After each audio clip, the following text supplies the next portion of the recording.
bienvenue pour une nouvelle conférence dans le cadre de ce salon Your Future pour vous aider dans votre orientation après le bac, dans vos études. Alors, est-ce que vous avez déjà pensé, peut-être vous qui êtes avec nous dans la salle, ou vous derrière votre écran, à vous orienter dans le transport logistique? Alors, on va parler évidemment de ces hommes et de ces femmes de l'ombre qui permettent à vos colis de se retrouver en temps et en heure dans vos boîtes aux lettres, mais également à d'autres métiers, puisque effectivement le transport logistique, c'est une variété de métiers. On va en parler tout de suite avec Véronique Dutcher, responsable communication et recrutement de l'Institut supérieur de transport et de la logistique internationale. On l'appelle ISTELI, c'est le petit nom de votre école. Vous êtes donc sur le campus de Paris et vous allez nous dévoiler un petit peu la face cachée, les coulisses du transport logistique, la diversité de métiers que l'on peut faire dans ce secteur-là. Mais avant de commencer, j'aimerais que vous vous présentiez. Qu'est-ce que vous faites dans cette école, Véronique? Bonjour à tous, bonjour Clémence. Je suis en charge du recrutement et de la communication.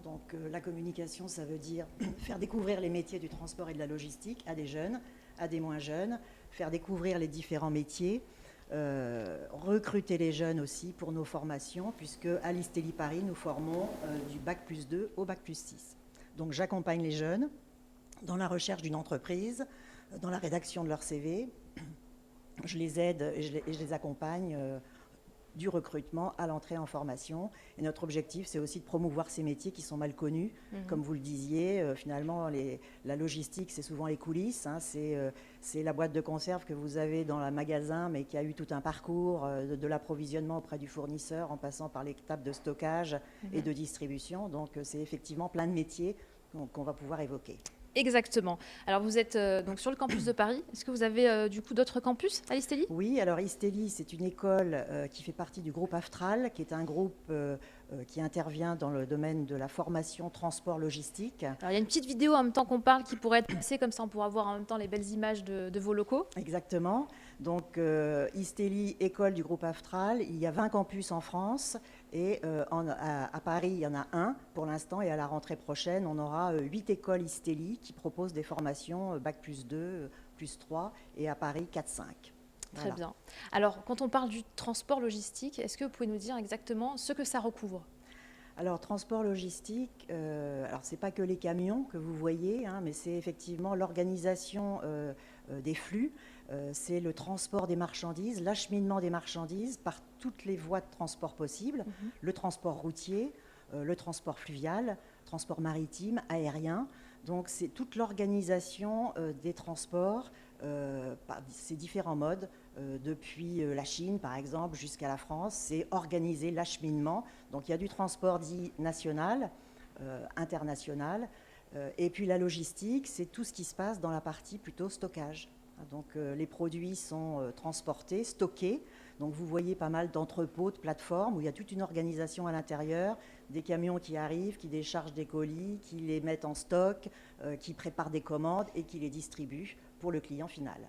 Donc, c'est tous ces métiers dans l'entrepôt, la plateforme, l'usine aussi, tous les produits qui peuvent être acheminés sur une ligne d'assemblage, de montage par exemple, pour de l'automobile. Tout ça, c'est de la logistique dite industrielle. Et la logistique en entrepôt, on la qualifie plutôt de logistique de distribution. D'accord. Et il y a le transport, tout mode de transport. D'accord. Et au niveau des intitulés de postes, les métiers que l'on peut exercer dans ce secteur? Alors les métiers, c'est beaucoup d'appellations différentes. Si vous allez dans le transport international, ça peut être agent de transit. Donc l'agent de transit, c'est celui qui organise le transport international de marchandises en combinant différents modes de transport, le maritime, l'aérien, le routier. Ça peut être aussi le déclarant en douane qui procède aux déclarations douanières pour le compte des clients. Ça peut être gestionnaire de stock, responsable d'entrepôt, responsable logistique, responsable transport. Enfin, c'est assez compliqué de résumer en une phrase et en quelques mots, parce que la logistique et le transport, c'est justement ce qui fait la richesse du secteur. C'est la variété des missions, la variété des postes, la variété des tâches aussi qui sont confiées. Très bien. Eh bien. On est là pour ça, justement, pour éclaircir un petit peu à nos téléspectateurs, à nos auditeurs, un petit peu tous ces métiers que l'on peut exercer. Vos étudiants, vous, ils se dirigent vers quel type de métier en particulier? Est-ce qu'il y a des grandes tendances? Alors tout dépend de la formation qu'ils font. Quand ils font un bac+2, un BTS GTLA ou une formation d'organisateur de transport aérien et maritime de marchandises, on va les retrouver justement dans des entreprises de transport qui font du transport international pour gérer des flux, donc plutôt agent de transit, affréteur, coordinateur transport. Ça, c'est pour la partie plutôt transport. Pour la partie logistique, ils vont être adjoints, responsables d'entrepôt, responsables de la gestion des stocks, responsables méthode, projet. Voilà les types de métiers. Ok, très bien. Voilà. Et si vous deviez nous donner alors 3 raisons, si vous avez 3 raisons pour nous et pour ceux qui nous regardent, qui hésitent peut-être pour choisir justement ce secteur-là du transport logistique, est-ce que vous pouvez nous donner 3 raisons? Alors je dirais, vous avez envie de faire quelque chose qui n'est pas routinier. Je crois que c'est ce que les jeunes aujourd'hui recherchent. C'est vrai que le salariat, ça ne fait pas forcément toujours rêver. Donc on se dit, on s'engage pour des années dans un métier. Donc on ne s'ennuie pas dans le transport logistique? On ne s'ennuie pas, c'est anti-routine. C'est clair que ça change tous les jours. Il y a des aléas, il y a des dysfonctionnements, il y a des problèmes. Il n'y a pas que des problèmes, mais quand il y a des problèmes, il faut les régler. Donc c'est vivant, anti-routine. Si vous êtes aussi assez curieux et que vous avez envie d'avoir un parcours à l'international, c'est une possibilité aussi de vous engager dans ce secteur. Tous nos produits, ils viennent majoritairement d'Asie, mais pas que. Mais donc, il y a forcément des relations avec des fournisseurs, des transporteurs et le monde du commerce à l'international. Donc ça peut être la deuxième raison. Donc, anti-routine, l'aspect international. Et puis, les évolutions de carrière qui sont intéressantes. On a beaucoup d'étudiants qui ont commencé sur le terrain par des petits jobs et qui ont gravi les échelons et qui aujourd'hui sont directeurs de site, directeurs logistiques. Donc il y a de belles évolutions de carrière. Mais il ne faut pas compter son temps, ses heures, il faut être disponible. Voilà. Ok. Très bien, on va parler de l'aspect international, puisque c'est vrai quand on pense transport, on pense tout de suite franchir les frontières. Est-ce que c'est important l'international dans votre école? C'est important, c'est une dimension qu'on a souhaité donner dès le bac+2, puisqu'on a un bac+2 qu'on qualifie d'overseas, c'est-à-dire qui est plutôt tourné vers le transport international, où on va s'intéresser au transport aérien et maritime, aux aspects douaniers, aux aspects aussi du commerce international. Et on a un master, manager transport, logistique et commerce international, où la partie internationale a une bonne part. Et aujourd'hui, ce qu'il faut savoir, c'est que les entreprises, elles recherchent des jeunes, des moins jeunes, qui parlent anglais, qui parlent au minimum l'anglais. Donc, et si vous avez d'autres langues à votre actif, c'est encore mieux. Mais aujourd'hui, c'est incontournable d'être à l'aise en anglais. Et le fait de pouvoir voyager à l'international aussi, c'est une richesse multiculturelle que beaucoup de jeunes apprécient. Alors justement, l'anglais, c'est hyper important. Est-ce que c'est un prérequis et est-ce qu'il y a d'autres prérequis à avoir pour pouvoir rentrer dans votre école? Alors, l'anglais, ce n'est pas un prérequis. On peut être moyen, voire débutant en anglais, mais il va falloir travailler. Il va falloir regarder des séries Netflix en VO en anglais. Il va falloir non sous-titré en français. Et non sous-titré en français. Il va falloir lire en anglais. Donc, il va falloir quand même faire un effort si ça vous intéresse de travailler à l'international, puisqu'aujourd'hui, les entreprises qui recrutent des jeunes en logistique et en transport international, c'est l'anglais.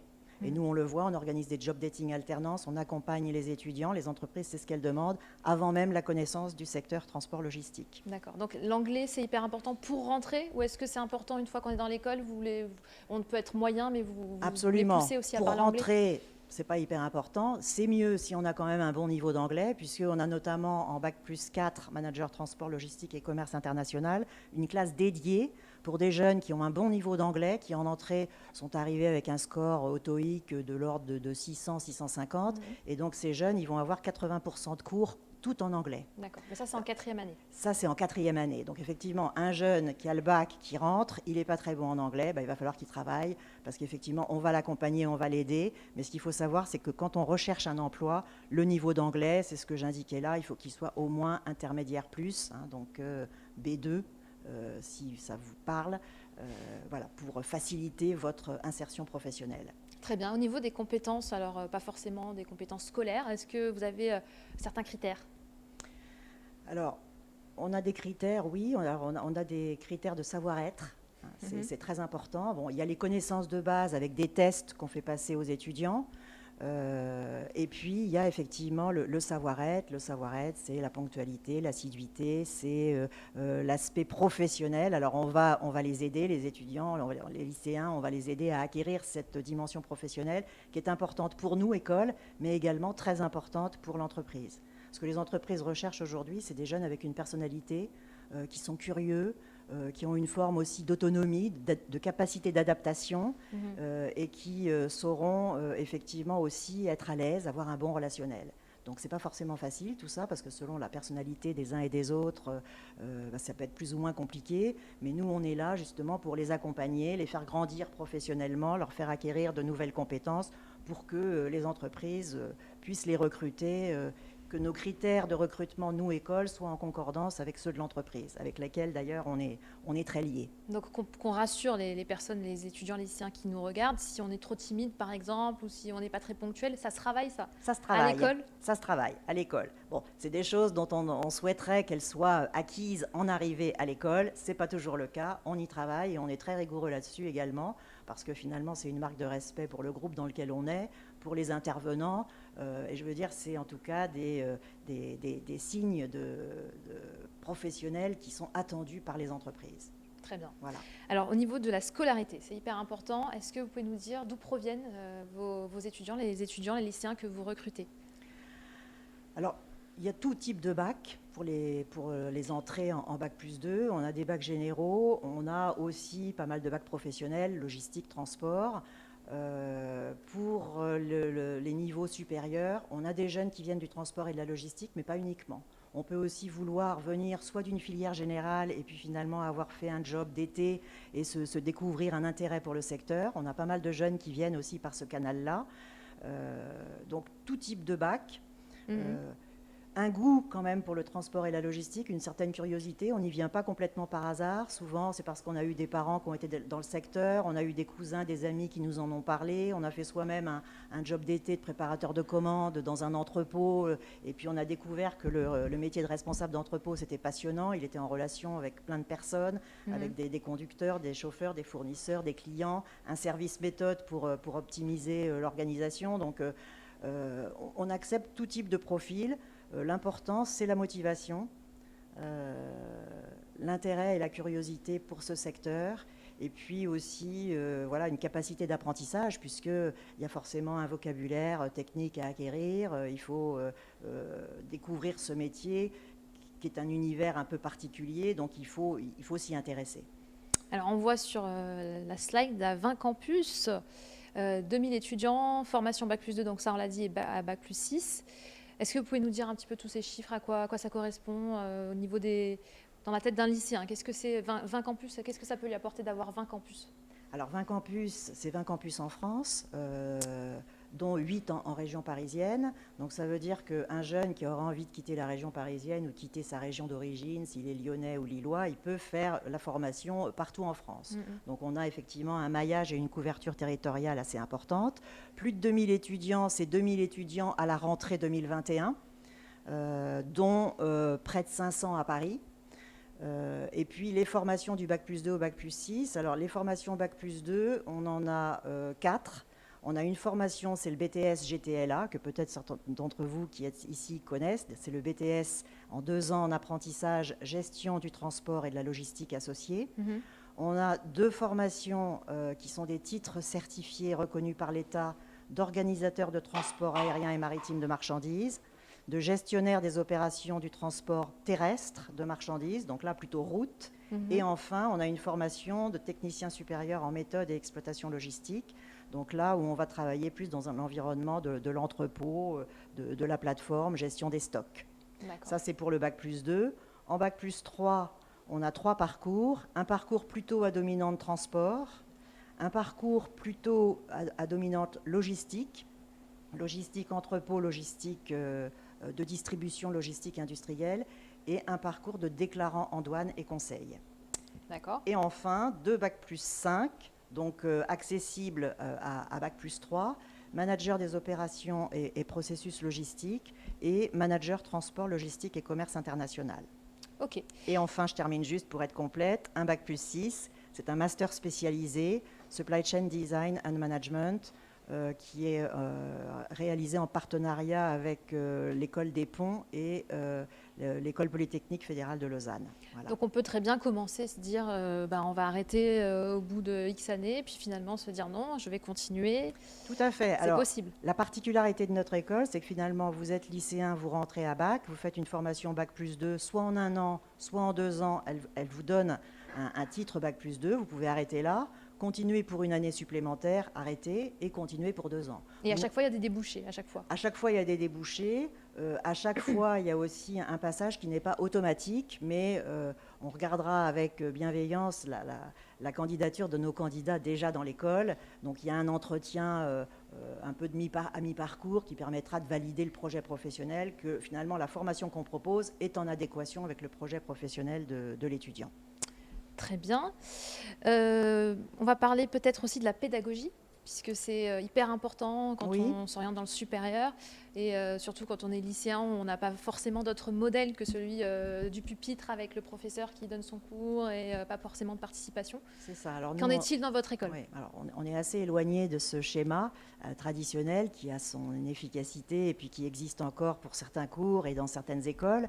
Nous, la particularité de nos formations, c'est qu'elles ont été mises en place avec des professionnels pour répondre aux attentes des entreprises. Donc en termes de pédagogie, on travaille beaucoup sur ce qu'on appelle des mises en situation professionnelle. Donc ce sont des grands cas pratiques où sur plusieurs journées, vous travaillez en groupe sur une problématique réelle d'entreprise. Avec une restitution écrite et orale, donc avec un coach aussi qui vous pilote. Donc dans le groupe, il y a un chef de projet, il y a quelqu'un qui a plutôt des connaissances commerce, gestion, des connaissances juridiques. Et l'objectif, c'est d'agréger toutes ces connaissances pour répondre à une problématique posée, proposer différents scénarios, en choisir un et argumenter les solutions choisies. Pour que ce soit bien concret, qu'est-ce que ça peut être par exemple et pour quelle entreprise? Mais par exemple, une entreprise de transport ou prestataire logistique, vous avez par exemple à revoir l'organisation des transports, à faire appel à de nouveaux transporteurs. Donc, vous devez prendre votre téléphone, contacter des transporteurs, rédiger au préalable un cahier des charges, c'est-à-dire de quoi j'ai besoin, qu'est-ce que je dois transporter, d'où à où, quel type de marchandises, sa volumétrie, ses caractéristiques, contacter différents transporteurs. Recevoir leurs documents, enfin leurs propositions et finalement les choisir. Donc, ou bien vous pouvez mettre en place des tableaux de bord de suivi, d'activité, donc en termes d'organisation dans un entrepôt, pour savoir ce que vous avez fait dans la journée, combien de préparations de commandes, combien de clients livrés, est-ce qu'il y a eu des difficultés. Donc c'est vraiment des situations très pratiques qui sont confiées aux jeunes, coachés par des professionnels. Alors ce ne sont pas que des mises en situation professionnelle, mais c'est beaucoup la pédagogie qu'on a qualifiée à un moment donné de pédagogie inversée, où ce sont les jeunes qui finalement découvrent par eux-mêmes en apprenant et en faisant. Et ensuite, il y a bien sûr un apport technique de fondamentaux que les intervenants restituent. Très bien. Alors, on va parler peut-être des différentes formations, des différentes filières que vous avez. Je vois logistique supply chain. Qu'est-ce que c'est, par exemple? Alors, logistique, c'est la formation dont j'ai parlé, technicien supérieur en méthode et exploitation logistique. C'est un Bac+2 qui prépare à des métiers, par exemple, de chef d'équipe dans un entrepôt, de gestionnaire de stock, d'adjoint à un responsable d'entrepôt. On a des formations de responsable logistique. Donc, ce sont aussi des personnes qui peuvent être en entrepôt sur plateforme, mais qui peuvent être aussi au siège d'une entreprise et qui participent à la stratégie, à la définition de la stratégie de la chaîne logistique. Donc on n'est pas forcément sur le terrain au milieu des colis et des palettes. On peut être aussi dans des bureaux pour réfléchir à l'optimisation, pour réfléchir à comment on va être encore plus performant avec les clients, comment on va améliorer notre qualité de service, réduire les délais, améliorer les coûts. L'objectif de la logistique, c'est de livrer le produit, on dit toujours le bon produit au bon endroit, au bon moment. Donc tout ça, c'est la qualité de service et on est toujours en recherche d'amélioration continue, d'amélioration permanente, de diminuer les coûts, d'améliorer les délais et d'être le plus efficace possible. Très bien. Donc ça, c'est pour la partie logistique. La supply chain, ça englobe la logistique, c'est plus large. Le transport, ce sont les filières dont j'ai parlé tout à l'heure d'organisateurs de transport terrestre et d'organisateurs de transport aérien et maritime. Donc là, les jeunes sont dans des entreprises de transport, chez des prestataires logistiques, où ils vont répondre à des besoins clients et puis organiser un acheminement, donc, en mettant à disposition les ressources nécessaires. La douane aussi? La douane, je l'ai évoqué rapidement. La douane, c'est une formation que nous faisons qui s'appelle Déclarant en douane et conseil. Donc là, c'est typiquement pour être déclarant en douane. Qu'est-ce que c'est un déclarant en douane? C'est quelqu'un qui va établir les formalités douanières pour faire sortir un pays ou pour le faire rentrer. Donc il y a des procédures et des régimes douaniers très spécifiques selon la marchandise transportée, selon le pays d'origine et de destination. Donc c'est assez rigoureux, c'est beaucoup de suivi de dossiers. Il y a des réglementations spécifiques. Beaucoup de réglementations spécifiques, effectivement. Donc il y a beaucoup de veille, beaucoup de lecture. Ça s'adresse à des gens qui ont le sens du détail, qui sont précis et rigoureux. Donc c'est un travail qui est quand même beaucoup administratif. Et puis par la suite, avec un peu d'expérience, déclarant en douane et conseil, on peut être amené à faire du conseil auprès d'entreprises, auprès de sa propre entreprise, pour optimiser les processus douaniers, choisir les régimes douaniers les plus pertinents, qui feront aussi faire en sorte que voilà, on n'ait pas non plus énormément de taxes et de droits et taxes à payer. Et le commerce international? Et le commerce international, alors c'est surtout en +4, +5 qu'on a un parcours manager transport, logistique et commerce international, où là, en 2 ans après un bac +3, vous allez faire une formation qui va vous donner des compétences techniques en logistique, en transport et en commerce international, et qui vont aussi vous permettre d'acquérir des compétences en management, en gestion, en pilotage de projet et en organisation des chaînes d'approvisionnement de la supply chain à l'international.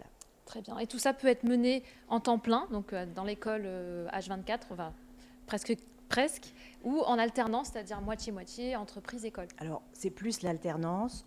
Il y a quelques filières en temps plein, mais à 80 à 90%, nos formations sont en alternance. C'est ce que recherchent principalement les jeunes qui viennent nous voir. C'est ce que apprécient aussi les entreprises, parce que finalement, on a quelqu'un qui est quasiment prêt à l'emploi.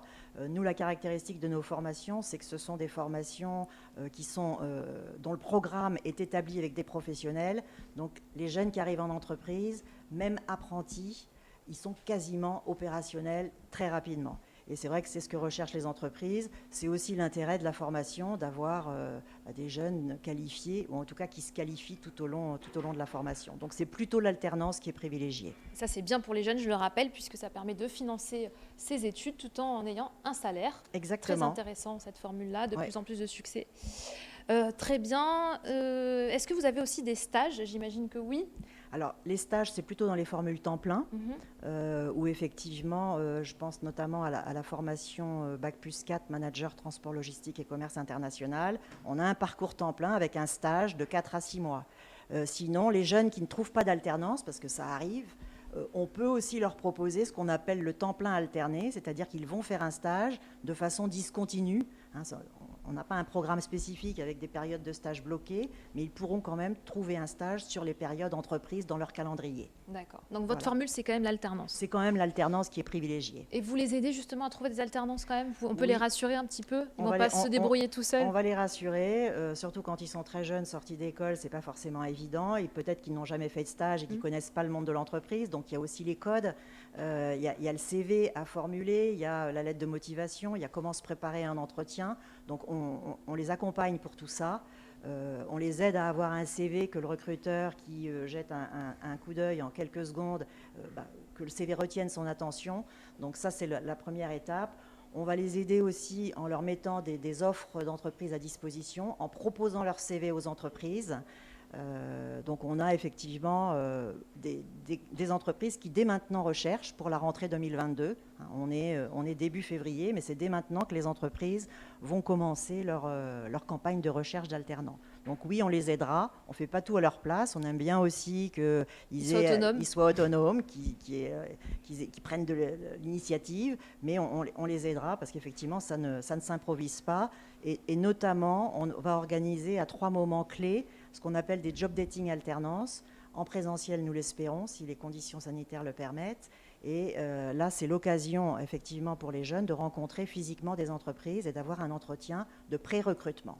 Et on fait ça au mois de mai et au mois de juin. Alors justement, pour les entreprises... C'est pour Paris. Les entreprises qui peuvent être amenées à rencontrer ou à solliciter pour avoir une alternance ou un stage, est-ce que vous pouvez nous en citer quelques-unes avec qui vous travaillez pour que ce soit bien concret dans leur tête? Alors on a par exemple Kuehne+Nagel, je ne sais pas si ça leur parle, on a Chronopost, on a Bolloré, on a Geodis, Jeffco, ID Logistique, qui est un prestataire. Bon, ça, c'est les grands noms du transport, mais on travaille aussi avec Carrefour, Auchan, L'Oréal, La Poste. Voilà, on travaille la logistique, il y a de la logistique dans tous les secteurs. Dès lors qu'il y a des produits à transporter, il y a de la logistique partout. Donc, ce n'est pas que le transport, ce ne sont pas que les prestataires de logistique, mais c'est aussi tout type d'entreprise, industrielle, commerciale, qui peut accueillir des stagiaires et des alternants. Très bien. Alors, une fois qu'on est sorti de votre école, on a un diplôme. Est-ce qu'il est reconnu par l'État d'abord et puis par les entreprises à sa juste valeur? Oui, j'ai envie de dire oui. Alors, on a un diplôme, c'est le BTS GTLA, qui est le diplôme de l'éducation nationale. Et puis, toutes les autres formations que nous proposons délivrent ce qu'on appelle des titres certifiés, reconnus par l'État, reconnus par le ministère du Travail. Voilà, donc ça, effectivement, alors ce qui nous fait plaisir, c'est que quelquefois, les entreprises recherchent un alternant ISTELI, donc ça, c'est quand même une marque de reconnaissance. Effectivement, on a une proximité avec les professionnels qui fait que beaucoup de professionnels recherchent nos étudiants en fin de parcours, et beaucoup sont recrutés aussi dans leurs entreprises dans lesquelles ils ont réalisé leur alternance. Très bien. Alors, s'il y a des personnes intéressées par ce secteur-là et par votre école, qu'est-ce que vous pourriez leur donner comme conseil pour intégrer, pour postuler, pour être admis? Alors, bien préparer son entretien, réaliser son CV, mais ça, on vous aidera. Et puis surtout, c'est de la curiosité.